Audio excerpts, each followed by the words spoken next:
অসম চৰকাৰৰ জল সম্পদ বিভাগ ৱাটাৰ ৰিচাৰ্চ ডিপাৰ্টমেণ্টত assistant engineer civil, assistant engineer mechanical আৰু জুনিয়ৰ ইঞ্জিনিয়াৰ চিভিলত মুঠ 212টা পোষ্ট মুকলি কৰা হৈছে আৰু ইয়াৰ যি পৰীক্ষা APSCয়ে কণ্ডাক্ট কৰাব। ইণ্টাৰেষ্টেড আৰু এলিজিবল কেণ্ডিডেটবোৰে এই পোষ্টবোৰৰ কাৰণে 17 মে'ৰ ভিতৰত অনলাইন এপ্লাই কৰিব পাৰিব। আজিৰ ভিডিঅ'ত কেনেকৈ আপোনালোকে ৱাটাৰ ৰিচাৰ্চ ডিপাৰ্টমেণ্টৰ জুনিয়ৰ ইঞ্জিনিয়াৰ JEE চিভিলৰ কাৰণে এপ্লাই কৰিব। এপ্লাই কৰিবৰ কাৰণে আপোনালোকক ডকুমেণ্টছৰ কি কি প্ৰয়োজন হ'ব বা আপোনালোকে কিমান টকাৰ ফিজ পে'মেণ্ট কৰিব লাগিব সকলো A to Z ডিটেইলছ এই ভিডিঅ'ত দেখুৱাই দিম। তো ভিডিঅ'টো শেষলৈকে চাব আৰু যদি আপুনি আমাৰ চেনেল নতুন তেন্তে চেনেলটো ছাবস্ক্ৰাইব কৰি বেল আইকনটো প্ৰেছ কৰি ল'ব যাতে আহিবলগীয়া এনেধৰণৰ গুৰুত্বপূৰ্ণ তথ্যমূলক ভিডিঅ'ৰ নটিফিকেশ্যন আপোনালোকে মিছ নকৰে। একাউণ্ট ক্ৰিয়েট কৰিবৰ কাৰণে আপোনালোকে এই পেজত আহিব। ইয়াৰ যি ডাইৰেক্ট লিংক ডেছক্ৰিপশ্যনত দি দিম। ইয়াত আপোনালোকৰ ক্লাছ 10ৰ এডমিট কাৰ্ডত আপোনাৰ নামটো যেনেকৈ আছে একজেক্ট নামটো ইয়াত এণ্টাৰ কৰিব। তাৰপিছত ইয়াত আপোনালোকৰ ফাদাৰ্ছ আৰু মাদাৰ্ছৰ ফুল নেমটো এড কৰিব। আপোনালোকৰ জেণ্ডাৰটো ইয়াত ছিলেক্ট কৰি ল'ব।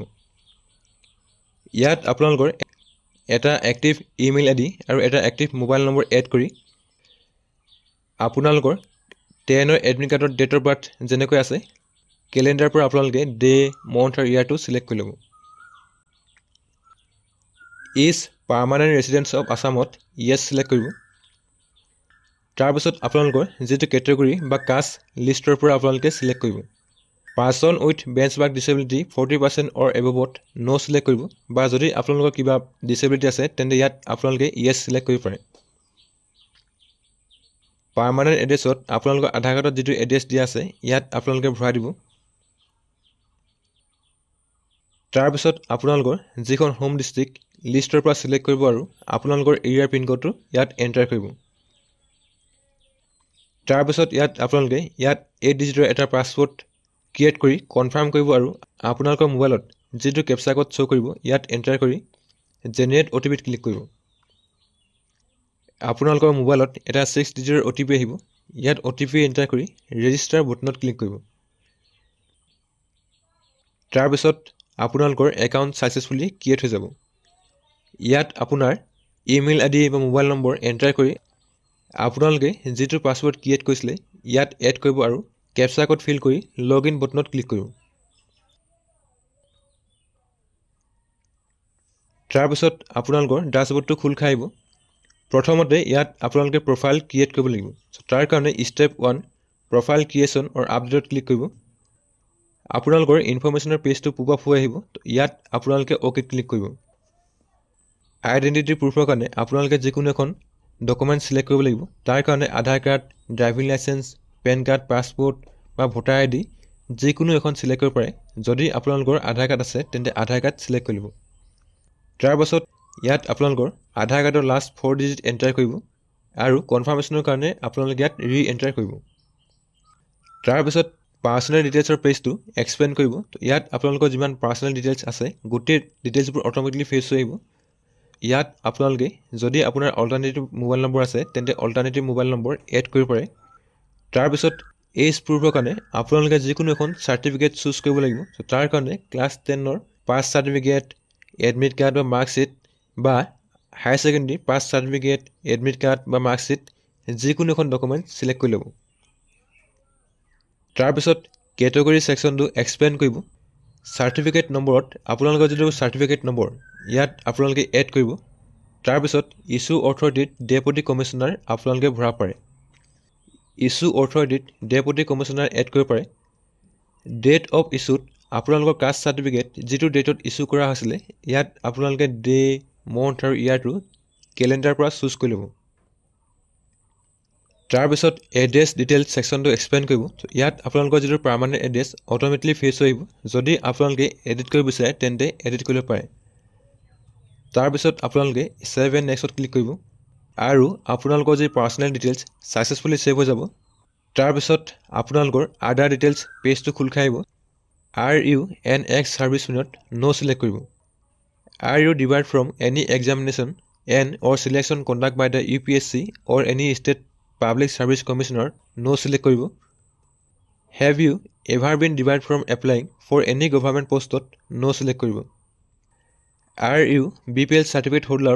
যদি আপোনালোকৰ BPL certificate আছে তেন্তে yes কৰিব বা যদি আপোনালোকৰ BPL certificate নাই তেন্তে no select কৰি save and next to click কৰিব ইয়াত আপোনালোকে OK ত ক্লিক কৰিব আৰু আপোনালোকৰ আধাৰ ডিটেইলছ সাকসেসফুলি সেভ হৈ যাব তাৰ পিছত ইয়াত আপোনালোকে এডুকেশ্যন ডিটেইলছ এড কৰিব লাগিব সো তাৰ কাৰণে এড নিউ কোৱালিফিকেশ্যন টেবত ক্লিক কৰিব তাৰ পিছত আপোনালোকৰ কোৱালিফিকেশ্যনৰ পেজটো এনেকৈ খুল খাইব সো প্ৰথমতে ইয়াত আপোনালোকে ক্লাছ 10 ৰ ডিটেইলছ এড কৰিব লাগিব সো কোৱালিফিকেশ্যন টাইপত 10th সিলেক্ট কৰিব নেম অফ ডিগ্ৰী সাৰ্টিফিকেটত 10 সিলেক্ট কৰিব তাৰ পিছত সাবজেক্টত 10th সাবজেক্ট সিলেক্ট কৰি ল'ব ষ্টেট আসাম সিলেক্ট কৰি বোৰ্ড ইউনিভাৰ্সিটিত আপোনালোকে যিখন বোৰ্ডৰ পৰা পাছ আউট কৰিছে আপোনালোকৰ বোৰ্ডটো সিলেক্ট কৰি ল'ব যদি CBSE হয় CBSE সিলেক্ট কৰিব বা যদি আপোনালোকে সেৱাৰ পৰা পাছ আউট হৈছে তেন্তে সেৱা সিলেক্ট কৰি ল'ব গ্ৰেডিং সিস্টেমত মাৰ্কস সিলেক্ট কৰিব মাৰ্কস অবটেনত আপোনালোকে ক্লাছ 10 ত যিমান মাৰ্কস স্কোৰ কৰিছিলে ইয়াত এন্টাৰ কৰিব টোটাল মাৰ্কসত আপোনালোকে 600 এড কৰিব আৰু আপোনালোকৰ যি পাৰ্সেন্টেজ অটোমেটিক্যালি ইয়াত ফেচ হৈ আহিব কোৰ্স ডিউৰেচনত 10 ইয়াৰ সিলেক্ট কৰিব ইয়াৰ অফ পাসিংত আপোনালোকে যেটো সনত 10 পাস আউট হৈছে লিষ্টৰ পৰা সিলেক্ট কৰিব আৰু আপোনালোকৰ যেটো পাসিং ডিভিজন ইয়াত আপোনালোকে সিলেক্ট কৰি সেভ বটনত ক্লিক কৰিব আপোনালোকৰ ক্লাছ 10 ৰ ডিটেইলছ সাকসেসফুলি এড হৈ যাব তাৰ পিছত আপোনালোকে ক্লাছ 12 ৰ ডিটেইলছ এড কৰিব লাগিব সো তাৰ কাৰণে এড নিউ কোৱালিফিকেশ্যনত ক্লিক কৰিব ক্লাছ 10 ৰ নিচিনাকৈ ইয়াত আপোনালোকে ক্লাছ 12 ৰ ডিটেইলছ এড কৰিব লাগিব কোৱালিফিকেশ্যন টাইপত 12 সিলেক্ট কৰিব নেম অফ ডিগ্ৰী সাৰ্টিফিকেটত 12 সিলেক্ট কৰিব সাবজেক্টত যদি আপোনালোকে আৰ্টছ ষ্ট্ৰীমৰ আছিল তেনে আৰ্টছ সিলেক্ট কৰিব যদি সায়েন্সৰ আছিল সায়েন্স বা যদি আপোনালোকে কমাৰ্চৰ আছিল তেনে কমাৰ্চ সিলেক্ট কৰি ল'ব তাৰ পিছত ষ্টেট আসাম সিলেক্ট কৰি বোৰ্ড ইউনিভাৰ্সিটিত AHEC সিলেক্ট কৰি ল'ব গ্ৰেডিং সিস্টেমত মাৰ্কস সিলেক্ট কৰিব মাৰ্কস অবটেনত আপোনালোকে ক্লাছ 12 ত যিমান মাৰ্কস স্কোৰ কৰিছিলে ইয়াতে এন্টাৰ কৰিব তাৰ পিছত টোটাল মাৰ্কসত আপোনালোকে 500 এন্টাৰ কৰিব আপোনালোকৰ পাৰ্সেন্টেজ অটোমেটিক্যালি ফেচ হৈ আহিব তাৰ পিছত কোৰ্স ডিউৰেচনত 2 ইয়াৰ সিলেক্ট কৰি ল'ব ইয়াৰ অফ পাসিংত আপোনালোকে যেটো সনত হাই সেকেন্ডাৰী পাস আউট হৈছিলে লিষ্টৰ পৰা আপোনালোকে ইয়াৰটো সিলেক্ট কৰিব তাৰ পিছত আপোনালোকৰ পাসিং ডিভিজনটো ইয়াত সিলেক্ট কৰি সেভ বটনত ক্লিক কৰিব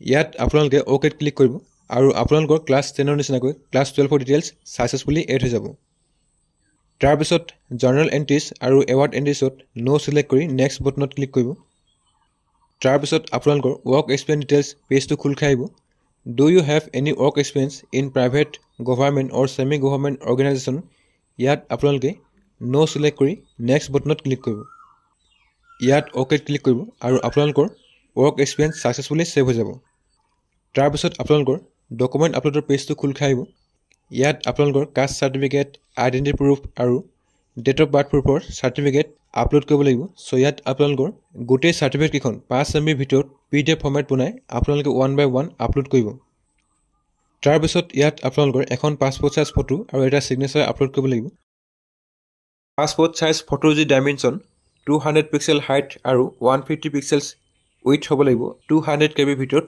আপোনালোকে আপলোড কৰিব লাগিব তেনেকৈ আপোনালোকৰ সিগনেচাৰ ডাইমেনশন 100 পিক্সেল হাইট আৰু 150 পিক্সেল উইথ ম্যাক্সিমাম 200 KB ভিতৰত হ'ব লাগিব সো ইয়াত আপোনালোকে ফটো আৰু সিগনেচাৰ আপলোড কৰি সেভ বটনত ক্লিক কৰিব আৰু আপোনালোকৰ যি প্ৰফাইল সাকসেসফুলি কমপ্লিট হৈ যাব তাৰ পিছত আপোনালোকে পেজটো আপ কৰি এপ্লিকেন্ট সেকশনত ক্লিক কৰিব আৰু ইয়াত আপোনালোকে এপ্লাই সেকশনটোত ক্লিক কৰিব APSC আন্ডাৰত যিমান অনগোইং পোষ্ট ৰিকুৱাৰমেন্ট আহি আছে গোটেইবোৰ ইয়াত আপোনালোকৰ শো কৰিব সো ইয়াতে আপোনালোকে লাষ্টৰ option junior engineer civil under water resource department apply বটনত ক্লিক কৰিব তাৰ পিছত আপোনালোকৰ এপ্লিকেশন ফৰ্মখন এনেকৈ খুল খাইব পাৰ্সোনেল ডিটেইলছত আপোনালোকৰ গোটেই ডিটেইলছবোৰ অটোমেটিক্যালি ফেচ হৈ আহিব সো ইয়াত আপোনালোকে কোনো ধৰণৰ এডিট কৰিব নালাগে সো আপোনালোকে এজ ইট ইজ পাৰ্সোনেল ডিটেইলছবোৰ এনেকৈ থব আৰু পেজটো স্ক্ৰল কৰিব তাৰ পিছত আপোনালোকৰ এড্ৰেছ ডিটেইল সেকশনটো খুল খাইব সো ইয়াত আপোনালোকৰ পাৰ্মানেন্ট এড্ৰেছ ফেচ হৈ আহিব যদি আপোনালোকৰ পাৰ্মানেন্ট এড্ৰেছ আৰু প্ৰেজেন্ট এড্ৰেছ সেম হয়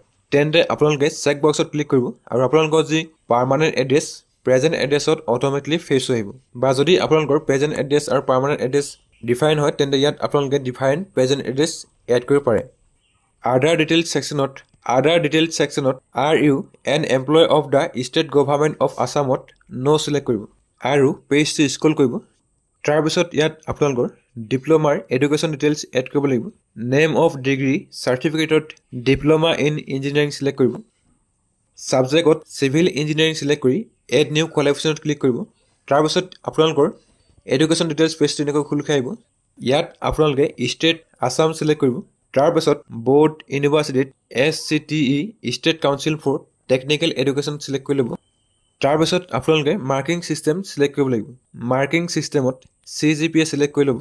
তাৰপিছত আপোনালোকে লাষ্ট ছেমিষ্টাৰত যিমান CGPA স্ক'ৰ কৰিছিলে ইয়াতে আপোনালোকৰ টোটেল CGPAটো এণ্টাৰ কৰিব। টোটেল গ্ৰেড পইণ্টত 10 এণ্টাৰ কৰিব। কনভাৰ্জেশ্যন অফ CGPA ইনটু পাৰ্চেণ্টেজত আপোনালোকৰ লাষ্ট ছেমিষ্টাৰত যিমান পাৰ্চেণ্টেজ আছিলে ইয়াত আপোনালোকে পাৰ্চেণ্টেজটো এণ্টাৰ কৰিব। কোৰ্চ ডিউৰেশ্যনত 3 years অট'মেটিকলি ফেচ হৈ আহিব।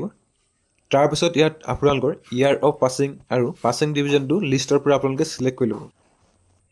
তাৰপিছত ইয়াত আপোনালোকৰ all semester year wise diploma in engineering marksheet in a single PDFত আপোনালোকৰ ফাৰ্ষ্ট ছেমিষ্টাৰৰ পৰা লাষ্ট ছেমিষ্টাৰলৈকে যিমান মাৰ্কশ্বিট আছিলে গোটেই মাৰ্কশ্বিটবোৰ আপোনালোকে স্কেন কৰিব আৰু এটা ছিংগল PDF বনাই ইয়াতে আপোনালোকে আপলোড কৰিব লাগিব। ডিপ্ল'মা ইন ইঞ্জিনিয়াৰিং পাছ চাৰ্টিফিকেটত আপোনালোকৰ যিখন পাছ চাৰ্টিফিকেট ইয়াত আপোনালোকে স্কেন কৰি 5 MB ভিতৰত PDF ফৰ্মেটত আপলোড কৰিব লাগিব। Diploma in engineering marksheet conversion formula of CGPA into percentage marksheet ডকুমেণ্টত আপোনালোকৰ ফাইনেল যিখন মাৰ্কশ্বিট তাৰ বেক চাইডটো স্কেন কৰিব আৰু ইয়াতে আপোনালোকে PDF ফৰ্মেটত 5 MB ভিতৰত আপলোড কৰিব। তাৰপিছত ছেভ বটনত ক্লিক কৰিব। ইয়াত আপোনালোকে অ'কেত ক্লিক কৰিব আৰু আপোনালোকৰ যি ডিপ্ল'মা ডাটা ছাকচেছফুলি ছেভ হৈ যাব। তাৰপাছত পেজটো স্ক্ৰল কৰিব। চিলেক্ট এক্সামিনেশ্যন জ'নত আপোনালোকৰ এক্সামৰ কাৰণে জ'ন চিলেক্ট কৰিব লাগিব। চ' ইয়াত আপোনালোকে শিলচৰ, যোৰহাট, নগাঁও, তেজপুৰ, কোকৰাঝাৰ, গুৱাহাটী এনেকৈ ভালেকেইটা এক্সামৰ কাৰণে চেণ্টাৰ পাই যাব।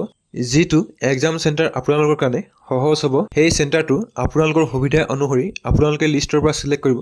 ডকুমেণ্ট আপলোড ছেকশ্যনত small family norms declaration A আৰু আপোনালোকৰ এমপ্লয়মেণ্ট কাৰ্ড বা PRC যিকোনো এখন ইয়াত আপলোড কৰিব লাগিব। স্মল ফেমিলি নৰ্মছৰ যি PDF তাৰ লিংক ডেছক্ৰিপশ্যনত পাই যাব। তো ডেছক্ৰিপশ্যনত গৈ আপোনালোকে ডাউনলোড কৰিব পাৰিব। যদি আপোনালোকে স্মল ফেমিলি নৰ্মছ কেনেকৈ ফিল আপ কৰিব তাৰ বিষয়ে জানিব বিচাৰে তেন্তে আপোনালোকে আমাৰ চেনেলত তাৰ ভিডিঅ' পাই যাব। চ' ভিডিঅ' চাই আপোনালোকে ফৰ্মখন ফিল আপ কৰিব পাৰিব। বা যদি আপোনালোকৰ ফিল আপ কৰোঁতে কিবা অসুবিধা হয় তেন্তে আপোনালোকে আমাক হোৱাটছআপত মেছেজ কৰিব পাৰে আৰু আপোনালোকক আমি সহায় কৰিম। তাৰপাছত আণ্ডাৰটেকিঙত কনচেণ্ট দিব আৰু প্ৰিভিউ এপ্লিকেশ্যনত ক্লিক কৰিব। আপোনালোকৰ এপ্লিকেশ্যন ফৰ্মৰ এটা প্ৰিভিউ আহিব। প্ৰিভিউটো আপোনালোকে ভালকৈ চাই ল'ব। যদি আপোনালোকৰ ক'ৰবাত কিবা ভুল হৈ আছে তেন্তে কেনচেল বটনত ক্লিক কৰি এডিট কৰি ল'ব। যদি সকলো ঠিকে আছে ছাবমিট বটনত ক্লিক কৰিব। ইয়াত আপোনালোকে অ'কেত ক্লিক কৰিব আৰু আপোনালোকৰ যি এপ্লিকেশ্যন ছাকচেছফুলি ছাবমিট হৈ যাব। তাৰপিছত ইয়াত আপোনালোকে এপ্লিকেশ্যন ফিজ পে'মেণ্ট কৰিব লাগিব। যদি আপোনালোকে SC ST হয় তেন্তে 47 rupees পে'মেণ্ট কৰিব লাগিব। এপ্লিকেশ্যন ফিজ পে'মেণ্ট কৰিবৰ কাৰণে আপোনালোকে পে' নাও বটনত ক্লিক কৰিব। তাৰপিছত আপোনালোকৰ পে'মেণ্ট গেটৱে পেজটো খোল খাই আহিব। পে'মেণ্ট ম'ডত পে'মেণ্ট গেটৱে চিলেক্ট কৰিব। বেংক চিলেকশ্যনত Canara bank PG, IDFC bank PG আৰু YES বেংক PG এনেকৈ আপোনালোকে ভালেকেইটা অপশ্যন পাব। চ' ইয়াতে আপোনালোকে কানাড়া বেংক PG ন' চাৰ্জত চিলেক্ট কৰি ল'ব। তাৰপিছত এগ্ৰী কৰি প্ৰচিড ফৰ পে'মেণ্ট বটনত ক্লিক কৰিব। আপোনালোকৰ GRN নম্বৰ জেনেৰেট হৈ আহিব। তো ইয়াত অ'কেত ক্লিক কৰিব। তাৰপিছত আপোনালোকৰ পেজটো এনেকৈ খোল খাই আহিব। তো ইয়াত আপোনালোকে টাৰ্মছ এণ্ড কণ্ডিশ্যন একচেপ্ট কৰি কনফাৰ্ম পে'ত ক্লিক কৰিব। তাৰপিছত আপোনালোকৰ পে'মেণ্ট ম'ডৰ পেজটো খোল খাই আহিব। তো ইয়াত আপোনালোকে কাৰ্ডছ, UPI, ইণ্টাৰনেট বেংকিং এনেকৈ ভালেকেইটা অপশ্যন পাই যাব। যদি আপোনালোকে গুগল পে', ফোনপে' বা পে'টিএমৰ থ্ৰু দি পে'মেণ্ট কৰিব বিচাৰে তেন্তে পে' থ্ৰু UPI QR ক'ডত ক্লিক কৰিব। বা যদি আপোনালোকে debit card, credit card through the payment কৰিব বিচাৰে তেন্তে কাৰ্ডছ চিলেক্ট কৰি ল'ব। বা যদি আপোনালোকে internet banking through the payment কৰিব বিচাৰে তেন্তে নেট বেংকিং চিলেক্ট কৰিব পাৰে। চ' ইয়াতে আপোনালোকে পে' থ্ৰু UPI QR ক'ডত ক্লিক কৰিব। তাৰপিছত জেনেৰেট UPI QR ক'ডত ক্লিক কৰিব। আপোনালোকৰ এপ্লিকেশ্যন ফিজ QR ক'ডটো জেনেৰেট হৈ আহিব। এই QR ক'ডটো আপোনালোকৰ গুগল পে', ফোনপে' বা পে'টিএম যিকোনো এটা এপৰ থ্ৰু দি স্কেন কৰিব আৰু আপোনালোকৰ যি এপ্লিকেশ্যন ফিজ কমপ্লিট কৰিব। আপোনালোকৰ পে'মেণ্ট ৰিচিপ্ট জেনেৰেট হৈ আহিব। যদি আপোনালোকে ৰিচিপ্ট প্ৰিণ্ট কৰিব বিচাৰে তেন্তে প্ৰিণ্ট বটনত ক্লিক কৰি ৰিচিপ্টৰ প্ৰিণ্ট কৰিব পাৰে। এপ্লিকেশ্যন প্ৰিণ্ট কৰিবৰ কাৰণে আপোনালোকে এপ্লিকেণ্ট ছেকশ্যনত ক্লিক কৰি মাই এপ্লিকেশ্যনত ক্লিক কৰিব। তাৰপিছত আপোনালোকৰ পেজটো এনেকৈ খোল খাই আহিব।